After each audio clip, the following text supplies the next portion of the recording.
Hello friends, welcome to Telugu finance hub. ఈ రోజు వీడియోలో మనం స్టాక్ మార్కెట్ సైకిల్స్ గురించి మాట్లాడుకుందాం. ఈ వీడియోలో నా యొక్క ప్రయత్నం ఏంటంటే స్టాక్ మార్కెట్స్ యొక్క బిగ్ పిక్చర్స్ ని చెప్పడానికి అయితే ట్రై చేస్తాను. నాకు తెలిసి చాలా మంది ట్రేడర్స్ ఇనిషియల్ గా స్టాక్ మార్కెట్ సైకిల్స్ ని చాలా అండర్ ఎస్టిమేట్ అనేది చేస్తారు. నిజం చెప్పాలంటే ఫారెన్ ఇన్వెస్టర్స్ కూడా స్టాక్ మార్కెట్ సైకిల్స్ కి చాలా ఇంపార్టెన్స్ ఇస్తారు. బట్ ట్రేడర్స్ వచ్చేసి అంతగా ఇంపార్టెన్స్ అనేది ఇయ్యరు. ఇన్ రియాలిటీగా చూస్తే understanding of stock market cycles are very important for investors and traders. ఎవరైతే సక్సెస్ఫుల్ ట్రేడర్ ఆర్ ఇన్వెస్టర్ అవ్వాలనుకుంటారో వాళ్ళు మాత్రం 100% ఈ స్టాక్ మార్కెట్ సైకిల్స్ ని అర్థం చేసుకోవాలి, ఇంపార్టెన్స్ ఇవ్వాలి.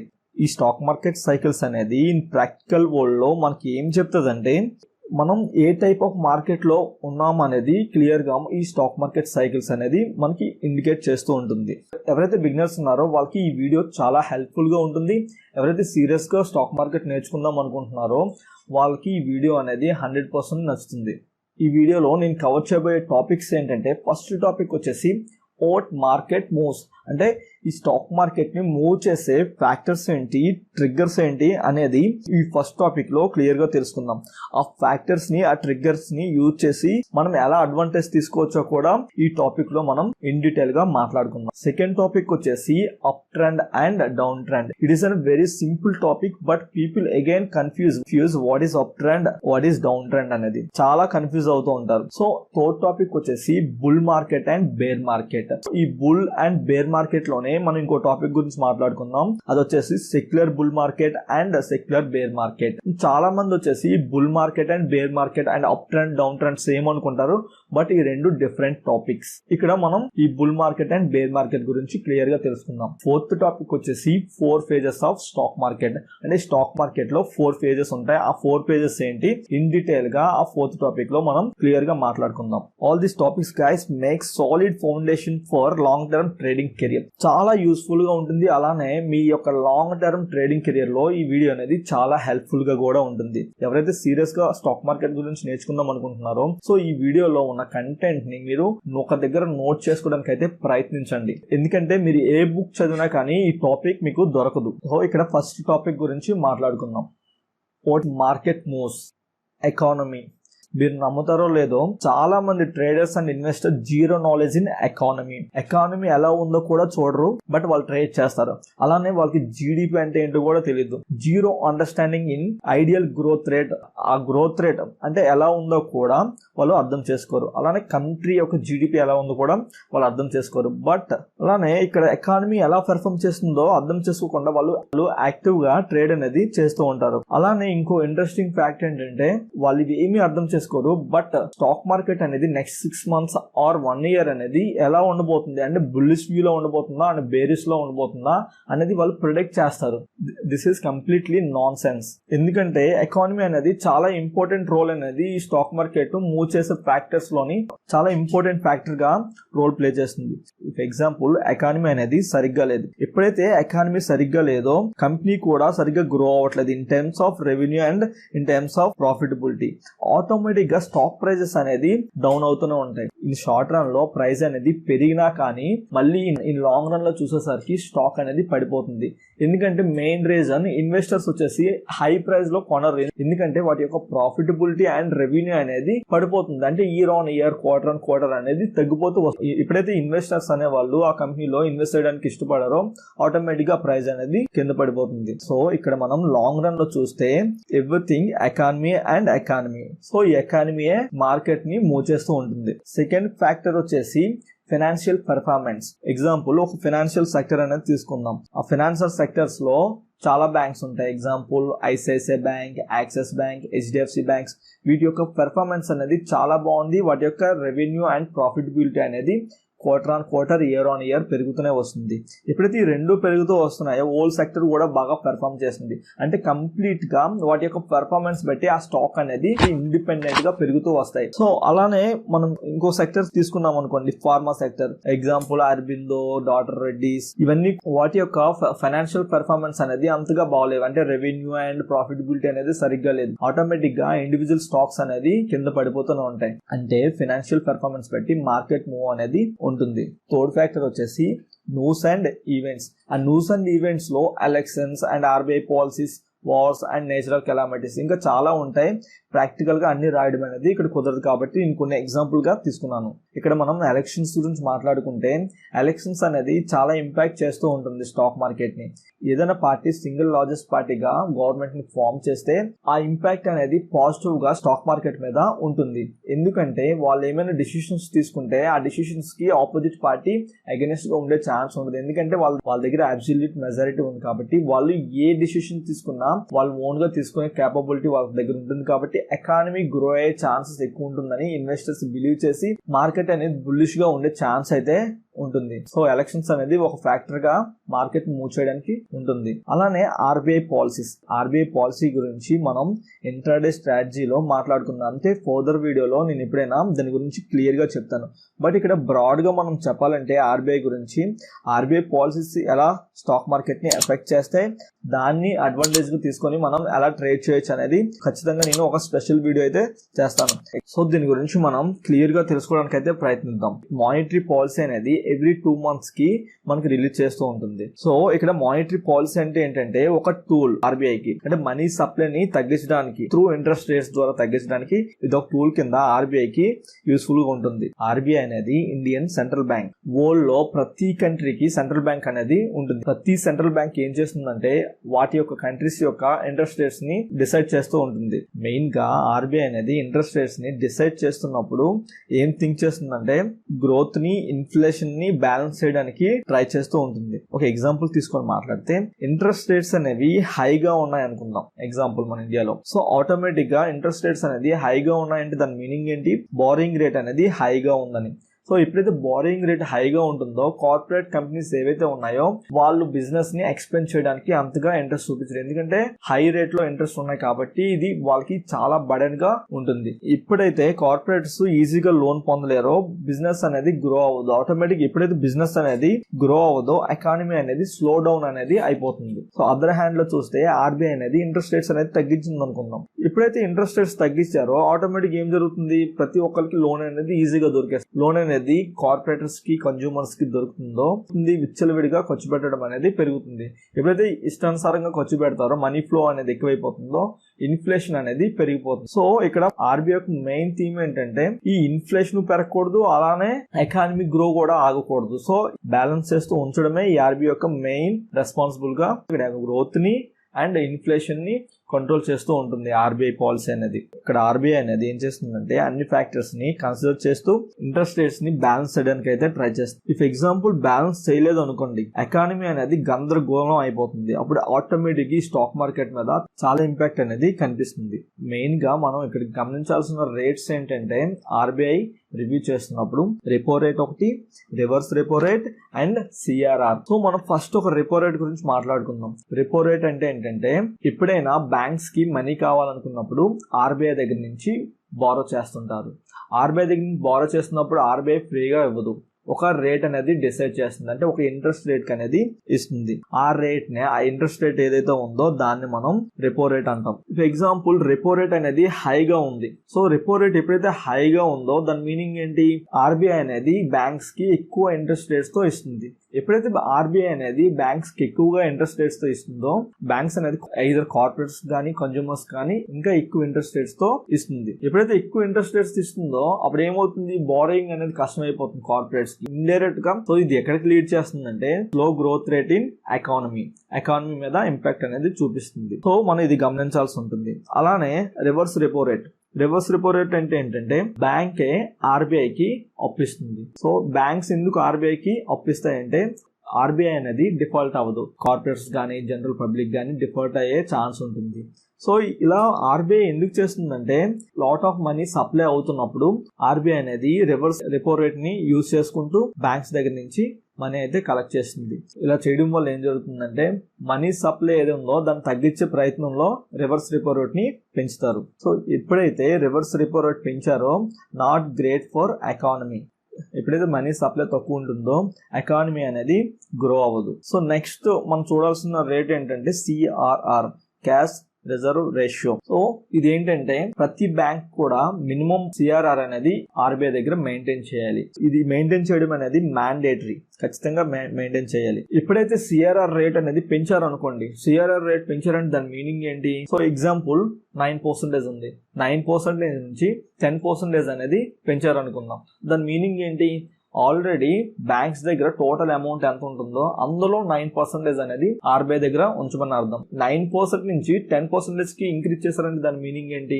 ఇంకా ఎక్కువ అమౌంట్ అనేది ఆర్బీఐ దగ్గర ఉంచమంటుంది. దాని మీనింగ్ ఏంటి? ఇండైరెక్ట్ గా మనీని రిమూవ్ చేస్తుంది సిస్టమ్ నుంచి, which is again not good for economy. మనం ఇక్కడ క్లియర్ గా అర్థం చేసుకోవాల్సింది ఏంటంటే ఆర్బీఐ పాలసీ అనేది మార్కెట్ ని మూవ్ చేస్తుంది. సో ఆర్బీఐ అనేది ఇది ఇప్పుడు ఎవ్రీ 2 months కూడా రివ్యూ చేస్తుంది. ఆర్బీఐ పాలసీస్ అనేది ఏ సెక్టర్ మీద ఎక్కువగా ఇంపాక్ట్ చూస్తుందంటే banks, automobiles, housing finance, real estates, metals, వీటి మీద అయితే ఖచ్చితంగా ఇంపాక్ట్ అయితే ఉంటుంది. సో నెక్స్ట్ వచ్చేసి నేచురల్ కెలామిటీస్. నేచురల్ కెలామిటీస్ గురించి ఒక ప్రాక్టికల్ ఎగ్జాంపుల్ అయితే కేరళ ఫ్లడ్స్ గురించి మాట్లాడుకుంటే అక్కడ ఫెడరల్ బ్యాంక్ ఉంది. దాని మెయిన్ బేస్ వచ్చేసి కేరళ. సో కేరళలోనే దాని మెయిన్ కస్టమర్ బేస్ అనేది ఉంది. అక్కడ అందరికి లోన్స్ ఇచ్చింది కదా, ఫ్లడ్స్ వచ్చాయి. ఈ ఫ్లడ్స్ వచ్చాయి కాబట్టి, హెవీ ఫ్లడ్స్ వచ్చాయి కాబట్టి ఎన్పిఎస్ డిఫాల్ట్స్ అనేది ఎక్కువగా అయ్యే ఛాన్స్ ఉందని ఆ ఫ్లడ్స్ టైమ్స్ లో ఫెడరల్ బ్యాంక్ అనేది చాలా సివియర్ గా పడిపోయింది. రీజన్ ఏంటంటే ఫెడరల్ బ్యాంక్ బేస్ వచ్చేసి మెయిన్ గా కేరళలో ఉంది. సో ఆ కేరళలో ఉండడం వల్ల మార్కెట్ ఏం అర్థం చేసుకుందంటే ఆ ఫెడరల్ బ్యాంక్ యొక్క కస్టమర్స్ వచ్చేసి చాలా ఎక్కువ మంది ఉన్నారు కాబట్టి ఆన్ టైంలో లోన్ కట్టరేమో, అలానే నాన్ పెర్ఫార్మింగ్ అసెట్స్ పెరిగిపోతాయని, డిఫాల్ట్స్ పెరిగే ఛాన్స్ ఉంటుందని, ఈ రీజన్స్ తో స్టాక్ అనేది సివియర్ గా పడిపోయింది. ఇలాంటి ఫ్యాక్టర్స్ అనేది మార్కెట్ ని మూవ్ చేస్తూ ఉంటాయి. ఇక్కడ న్యూస్ అండ్ ఈవెంట్స్ ఏవైతే ఉన్నాయో ఈ షార్ట్ టర్మ్ లో ఇంపాక్ట్ చేస్తుంటాయి. ఇన్ లాంగ్ రన్ లో వచ్చేసరికి అంత ఇంపాక్ట్ అయితే ఉండవు. So long run always economy and financial performance మాత్రమే స్టాక్ మార్కెట్ ని మూవ్ చేయగలవు. షార్ట్ రన్ లో న్యూస్ అండ్ ఈవెంట్స్ మూవ్ చేయగలవు. సో నెక్స్ట్ వచ్చేసి సెంటిమెంట్స్. సో సెంటిమెంట్స్ అంటే సింపుల్ గా how do people feel about market. Market గురించి పీపుల్ ఏం ఫీల్ అవుతున్నారు అనేదే ఈ సెంటిమెంట్స్. సెంటిమెంట్స్ అనేది intangible, hard to explain. But general గా మనం చూస్తే బుల్ మార్కెట్ లో మార్కెట్ ఉందనుకుందాం. సో బుల్ మార్కెట్ లో ఉండేటప్పుడు పీపుల్ అందరూ ఏం మాట్లాడుకుంటారు? నా పోర్ట్ఫోలియో 20% పెరిగిందని, 30% పెరిగిందని, 40% పెరిగిందని, ఇలా అందరి దగ్గర పాజిటివ్ వైబ్స్ ఉంటాయి. ఆ పాజిటివ్ వైబ్స్ ఉండేటప్పుడు చాలా మంది మార్కెట్ లోకి ఫండ్స్ అయితే పంప్ చేయడం జరుగుతుంది. సో దానివల్ల మార్కెట్ అనేది మూవ్ అయ్యే ఛాన్స్ అయితే ఉంటుంది. అలానే బేర్ మార్కెట్ లో ఉండేటప్పుడు నా యొక్క పోర్ట్ఫోలియో 20% తగ్గిందని, 40% తగ్గిందని, 60% తగ్గిందని, ఇలా నెగిటివ్ వైబ్రేషన్స్ అనేది ఉంటాయి. ఆ పీపుల్ అందరూ మాట్లాడుకుంటూ ఉంటారు. ఆ పాయింట్ ఆఫ్ టైమ్ లో మనీని మార్కెట్ లో ఇన్వెస్ట్ చేయడానికి అందరూ కూడా భయపడుతూ ఉంటారు. లిక్విడిటీ ప్రాబ్లం వచ్చేసి స్టాక్ మార్కెట్ అనేది నెగిటివ్ గా రియాక్ట్ అయ్యే ఛాన్స్ అయితే ఉంటుంది. ఇక్కడ మనకి ఏ ఫ్యాక్టర్స్ మూవ్ చేస్తున్నాయంటే economy, financial performance, news and events, sentiments. ఈ 4 ఫ్యాక్టర్స్ వచ్చేసి మార్కెట్ ని మూవ్ చేస్తూ ఉంటాయి. మన నెక్స్ట్ టాపిక్ వచ్చేసి up trends and down trends. So up trends and down trends అనేది is purely visual way of understanding. Up trend and down trend కి, bull market and bear market కి ఏంటి difference bull market and bear market గురించి మాట్లాడినప్పుడు తెలుసుకుందాం. Up trend అంటే ఏంటంటే ఒక స్టాక్ అనేది higher highs and higher lows ని ఫామ్ చేసుకుంటూ వెళ్తుందాన్ని మనం అప్ ట్రెండ్ అంటాం.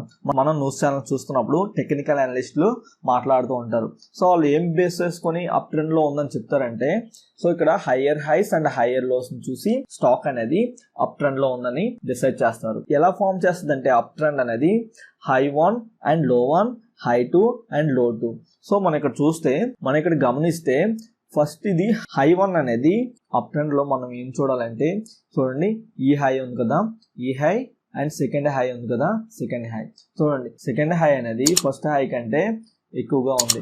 ఎగ్జాంపుల్ ఇక్కడ స్టాక్ అనేది 98 దగ్గర ఉందనుకుందాం. సో ఇక్కడ 108 దగ్గర ఉందనుకుందాం. చూడండి సెకండ్ హై వచ్చేసి 108, ఫస్ట్ హై వచ్చేసి 98.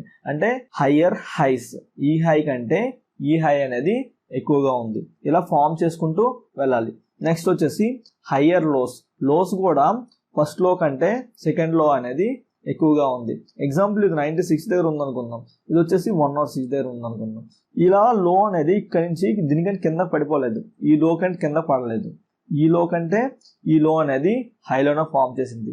చూడండి అప్ ట్రెండ్ మనం ఎలా ఫైండ్ చేస్తామంటే హయ్యర్ హైస్, హయ్యర్ లోస్. అంటే ఫస్ట్ హై కంటే సెకండ్ హై అనేది ఎక్కువగా ఉంటుంది. అలానే లోస్ వచ్చేసి లోస్ కూడా పెరుగుతూనే వస్తున్నాయి. లో 1 కంటే లో 2 అనేది ఎక్కువగా ఉంటుంది. చూడండి, సింపుల్ గా higher highs and higher lows ని ఫామ్ చేసుకుంటూ వెళ్తాం. సో మనం ప్రాక్టికల్ గా చార్ట్ లో చూస్తే ఇలా మనకు కనిపిస్తుంది. ఇలా డ్రా చేస్తాం అనుకోండి, ఇది హై, ఓకే అండి. నెక్స్ట్ లో వచ్చేసి ఇది పాయింట్, నెక్స్ట్ హై వచ్చేసి ఇది, నెక్స్ట్ లో వచ్చేసి ఈ పాయింట్. అంటే ఇది మనం H1 అనుకుంటే హై 1 అనుకుందాం, ఇది నెక్స్ట్ ఇది లో 1 అనుకుందాం, ఇది హై 2. ఇది వచ్చేసి ఇక్కడ చూస్తే ఫస్ట్ దానికంటే సెకండ్ ది హైలో ఉంది. ఇక్కడ లోస్ కూడా ఇంక్రీజ్ అవుతూ వెళ్ళింది. So higher highs higher lows. So ఇది అప్ ట్రెండ్ లో ఉందని మనం చార్ట్ ని చూసి అర్థం చేసుకోవాలి. సో దీనికి ఆపోజిట్ లోనే డౌన్ ట్రెండ్ ఉంటుందండి, lower highs and lower lows. So ఇక్కడ మనం చూస్తే చార్ట్ ని చూస్తే సో డౌన్ ట్రెండ్ అనేది సేమ్ అప్ ట్రెండ్ కి ఆపోజిట్ లో ఉంటుందండి. చూడండి, ఇక్కడ లోవర్ లోస్ ఉందా, ఫస్ట్ లో ఏదైతే ఉందో డౌన్ ట్రెండ్ లో ఇక్కడ లో, ఇది లో 1 అండి, ఇది లో 2 అండ్ ఇది హై 1, ఇది హై 2. సో ఇక్కడ చూడండి, ఫస్ట్ మనం దీని గురించి తెలుసుకుందాం. లోవర్ లోస్ అంటే ఫస్ట్ లో ఫామ్ చేసింది కదా, ఆ లో కంటే సెకండ్ లో అనేది ఇంకా లో ఉంది. ఇది ఎగ్జాంపుల్ 100 రూపీస్ అనుకుంటే ఇది 90 ఉంది. అంటే ఫస్ట్ లో కంటే సెకండ్ లో, అంటే లోవర్ లోస్ ఫస్ట్ లో కంటే సెకండ్ది ఇంకా లోలో వచ్చింది. నెక్స్ట్ వచ్చేసి లోవర్ హైస్. హైస్ కూడా ఫస్ట్ హై కంటే సెకండ్ది లో, అంటే లోవర్ హైస్. ఎగ్జాంపుల్ 105 దగ్గర ఉంది అనుకుందాం, సో ఇది 95 దగ్గర ఉంది అనుకుందాం.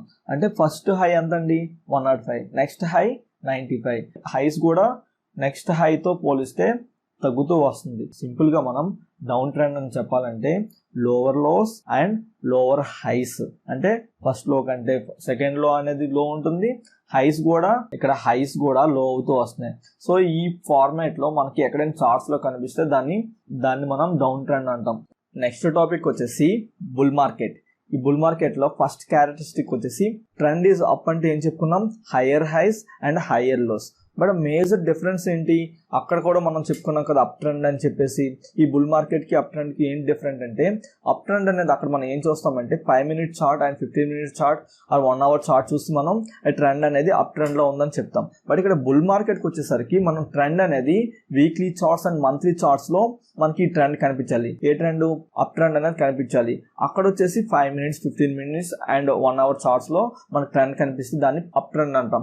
But weekly chart or monthly charts లో మనకి higher highs and higher lows కనిపించాయి అనుకోండి, ఎక్కువ రోజుల నుంచి ఈ ట్రెండ్ అనేది నడుస్తూ వస్తుందని. నెక్స్ట్ క్యారెక్టరిస్టిక్ వచ్చేసి optimism. People generally optimistic about future, అంటే ఫ్యూచర్స్ గురించి ఒక పాజిటివ్ వ్యూతో ఉండి స్టాక్ మార్కెట్ లో ఇన్వెస్ట్ చేస్తూ ఉంటారు. నెక్స్ట్ క్యారెక్టరిస్టిక్ వచ్చేసి బ్యాడ్ న్యూస్ ఈజ్ క్విక్లీ ఫర్గెటెన్. ఎప్పుడైతే బుల్ మార్కెట్ ఉంటుందో ఆ బుల్ మార్కెట్ లో ఏదైనా బ్యాడ్ న్యూస్ వచ్చినా కానీ ఆటోమేటిక్ గా కొన్ని రోజులు తొందరగా బ్యాడ్ మర్చిపోతారు, మర్చిపోయి ఇన్వెస్ట్ చేయడం మొదలు పెడతా ఉంటారు. నెక్స్ట్ వచ్చేసి even the worst of the stocks do well. ఈ బుల్ మార్కెట్ ఏదైతే ఉంటుందో ఆ బుల్ మార్కెట్ లో వరస్ట్ స్టాక్స్ కూడా బాగానే పెర్ఫార్మ్ చేస్తూ ఉంటాయి. Example companies like JP associate, ఇవన్నీ కూడా అంత ఫండమెంటల్ స్ట్రాంగ్ కంపెనీస్ కాదు. బట్ ఎప్పుడైతే బుల్ మార్కెట్ ఉంటుందో ఆ బుల్ మార్కెట్ లో వరస్ట్ స్టాక్స్ కూడా మంచిగానే పెర్ఫార్మ్ చేస్తూ ఉంటాయి. నెక్స్ట్ వచ్చేసి బేర్ మార్కెట్. ఈ బేర్ మార్కెట్ అనేది ప్రైమరీ ట్రెండ్ వచ్చేసి ఎలా ఉంటుందంటే డౌన్ ట్రెండ్. ఆ డౌన్ ట్రెండ్ అంటే ఏమని చెప్పుకున్నాం, lower highs and lower lows.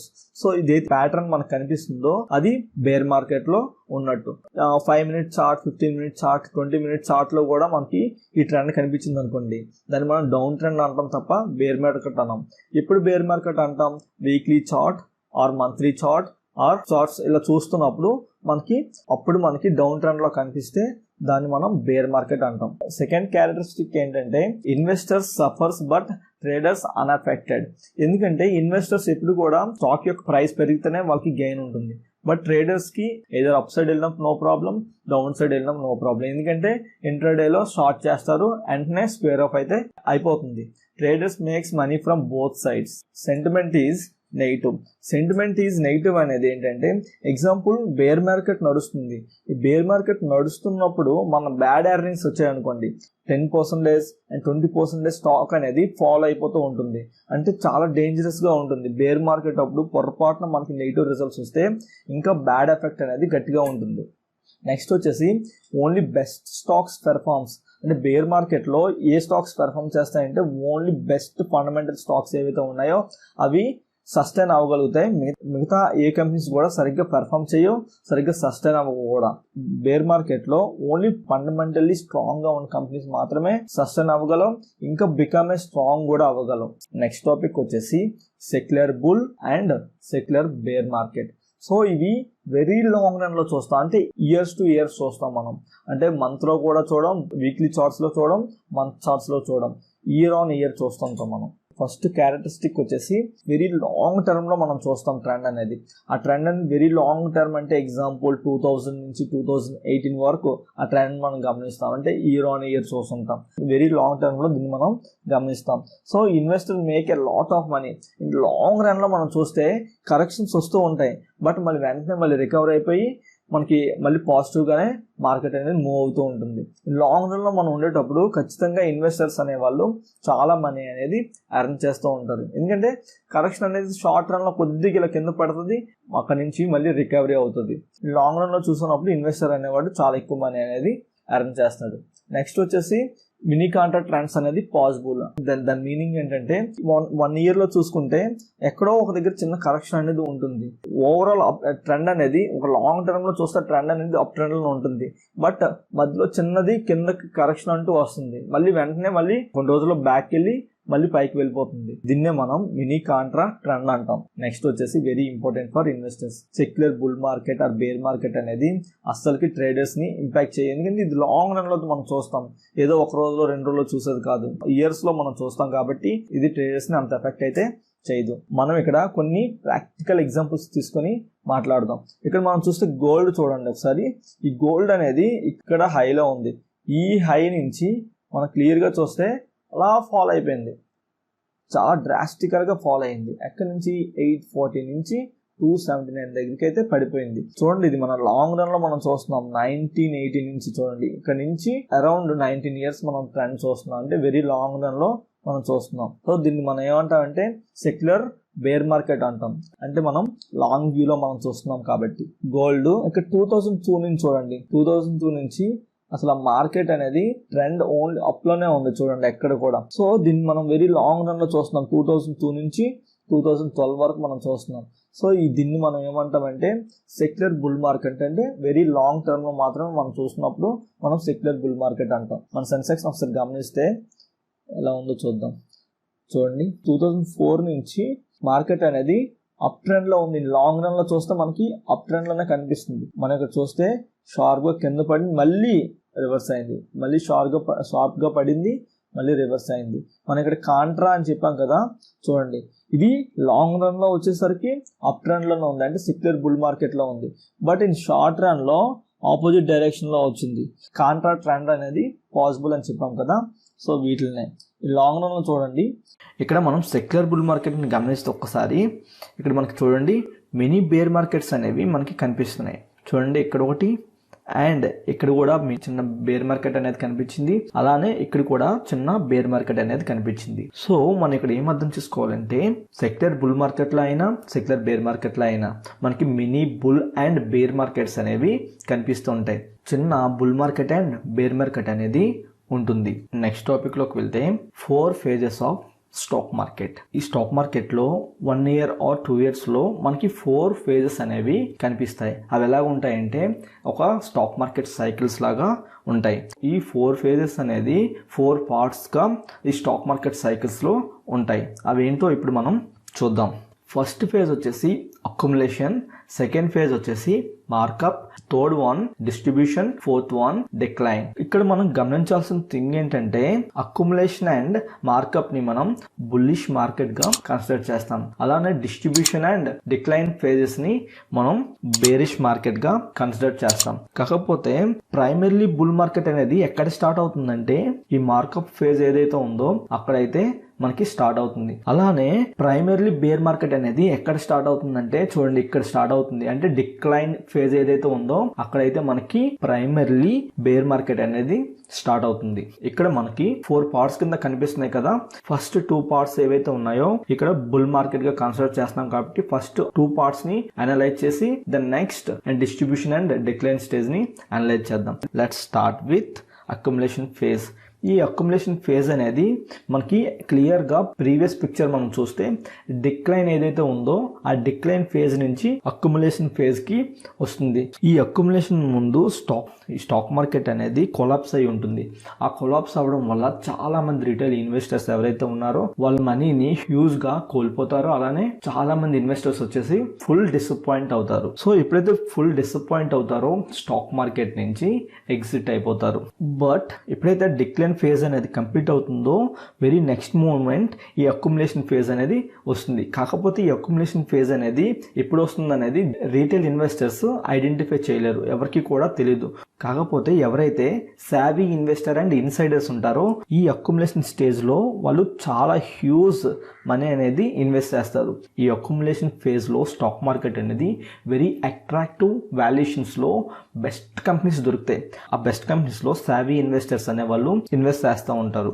So ఈ టైం ఫ్రేమ్ చూస్తే ఇది ఎన్ని రోజులు ఉంటుందంటే అక్యుములేషన్ ఫేజ్ అనేది కొన్ని మంత్స్ గా ఉంటుంది.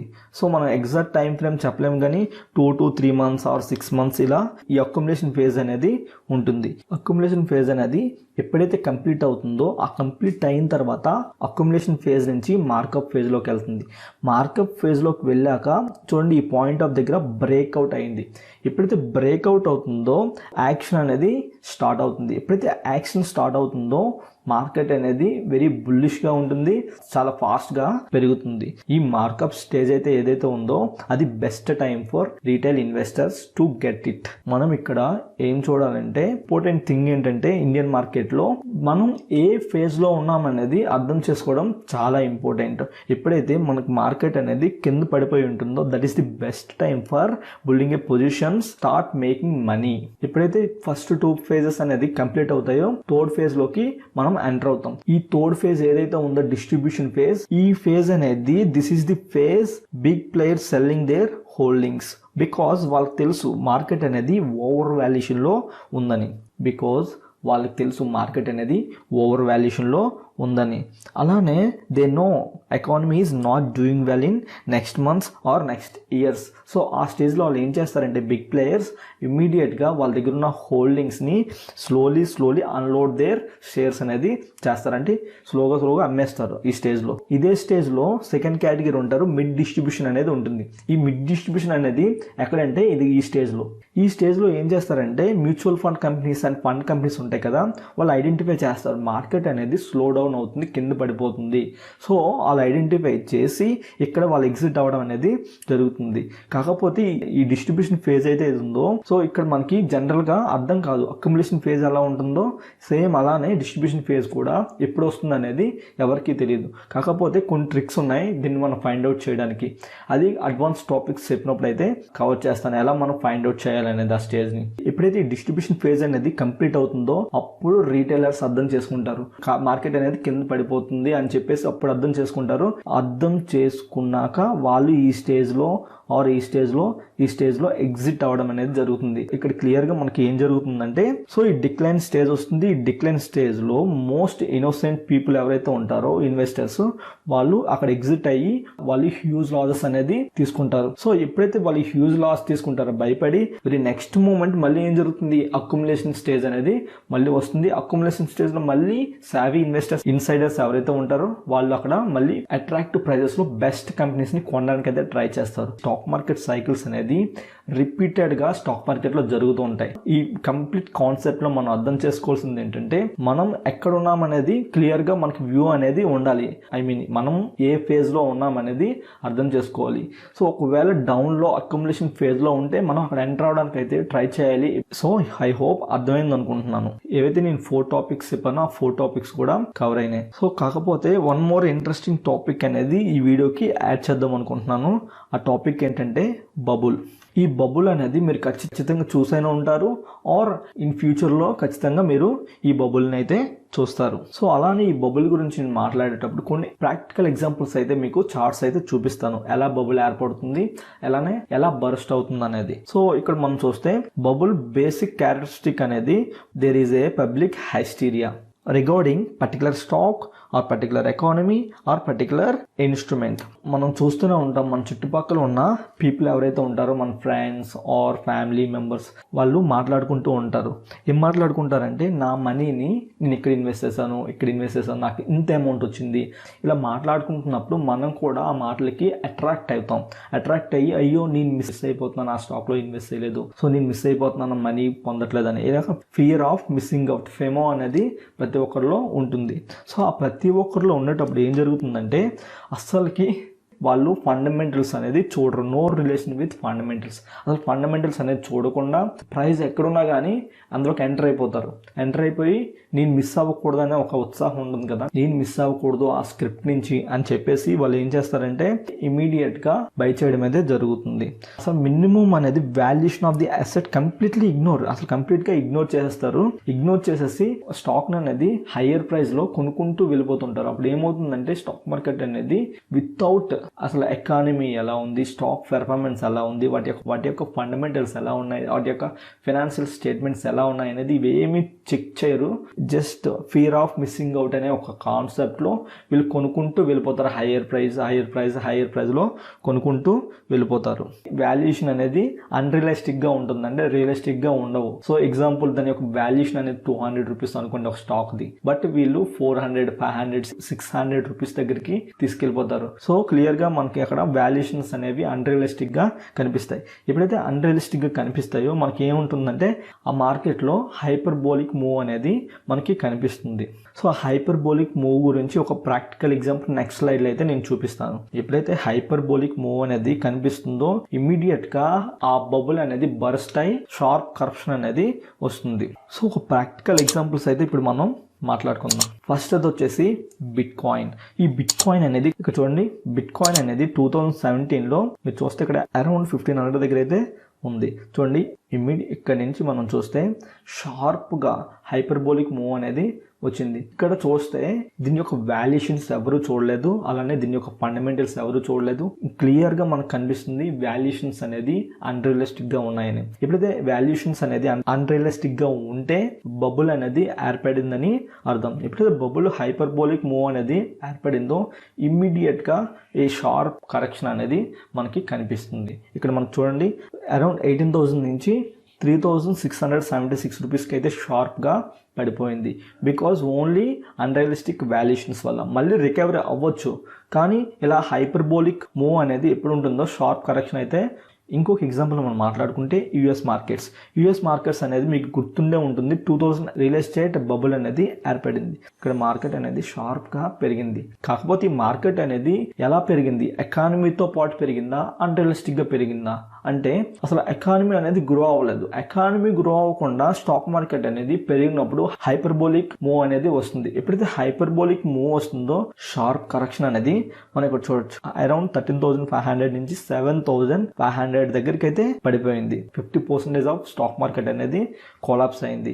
సో ఈ 2008 టైంలో చాలా మంది ఈ 2008లో రిటైర్మెంట్ ఫండ్స్ ఉంటాయి కదా, చాలా మంది పెట్టున్నారు. ఆ పెట్టిన డబ్బులు చాలా మంది అయితే కోల్పోయారు. సో మనం మార్కెట్ని క్లియర్గా అర్థం చేసుకోవడానికి అయితే ట్రై చేయండి. విత్ రియల్ గ్రోత్తో పెరుగుతుందా లేదా అన్రియలిస్టిక్ వాల్యుయేషన్స్తో పెరుగుతుందా. అన్రియలిస్టిక్ వాల్యుయేషన్స్తో పెరిగితే బబుల్ అనేది ఏర్పడుతుంది. బబుల్ నుంచి వెంటనే బరస్ట్ అవుతున్నాయి, షార్ప్ కరెక్షన్ అయితే వస్తుంది. ఇంకొక మన ఎగ్జాంపుల్ తీసుకుంటే ఈ .com బబుల్ యుఎస్ మార్కెట్లో ఇది జరిగింది. కాకపోతే ఇక్కడ చూడండి హైపర్బోలిక్ మూవ్ అయితే వచ్చింది, షార్ప్ కరెక్షన్ అయితే వచ్చింది.